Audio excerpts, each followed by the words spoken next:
இன்றைக்கி Sunday special என்னென்னா fish தாங்க. நானும் எங்கள் வீட்டுக்காரர் 6:30க்கே ஃபிஷ் எடுக்கிறது கிளம்பிட்டோங்க. அங்கே போனோடனே எனக்கு வஞ்சரத்தை பார்த்தோன்னே ரொம்ப ஆசையாகிடுச்சுங்க.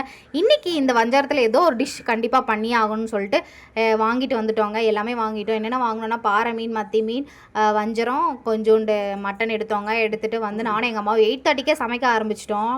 நானும் எங்கள் அம்மாவும் அடுப்படிக்கு போனாலே ஏதாவது ஒரு தகராறு கண்டிப்பாக இருந்துகிட்டே இருக்கும். ஏன்னா எங்கள் அம்மா வந்து எல்லாமே அவங்க ஓன் மசாலா யூஸ் பண்ணுவாங்க. நான் கொஞ்சம் வெளி மசாலாலாம் யூஸ் பண்ணுவேன். அதுக்காகவே எனக்கு எங்கள் அம்மாவுக்கும் சண்டை வந்துருங்க. எப்படியோ 2 பேரும் சண்டை போட்டு சமைச்சு முடிச்சிட்டோம். எல்லாத்துலேயும் வந்து ஒவ்வொரு டிஷ்ஷாக பண்ணியிருந்தோம். 2 குழம்பு பண்ணியிருந்தோம். ஏன்னா வஞ்சரத்தில் கொஞ்சோண்டு குழம்பு பண்ணி பார்க்கலாம், எவ்வளோ டேஸ்ட்டாக இருக்கா என்னென்னு பார்க்கலாம் அப்படின்னு சொல்லிட்டு 2 விதமாக குழம்பு வச்சுருந்தோம் மீன்லேயே. அதுக்கப்புறம் வந்து கொஞ்சோண்டு மீன் ஃப்ரைக்கு வந்து தனியாக எடுத்து வச்சுட்டு பாருங்கள், வஞ்சர மீன் குழம்பு, கொஞ்சோண்டு மத்தி மீன் குழம்பு வச்சுட்டோம். பாப்பாவுக்கு வந்து வஞ்சர மீன் குழம்பு கொடுத்துர்லாம் அப்படின்னு சொல்லிட்டு அவளுக்கு கொஞ்சம் தனியாக எடுத்து பண்ணதுனால தான் 2 மீன் குழம்பு ஆகிடுச்சு. சாப்பாடு, அதுக்கப்புறம் மட்டன் உப்பு கறி, அதுக்கப்புறம் வந்து மீன் ஃப்ரைக்கு வந்து எல்லாம் மசாலா தடவி ஆறுறதுக்காக எல்லாம் எடுத்து வச்சுருக்கேங்க. பாருங்கள், அவ்வளோ டேஸ்டியாக இருக்கும். இன்றைக்கி உங்கள் வீட்டில் சண்டே ஸ்பெஷல் என்னன்னு சொல்லிட்டு மறக்காமல் கமெண்ட் செக்ஷனில் சொல்லுங்கள்.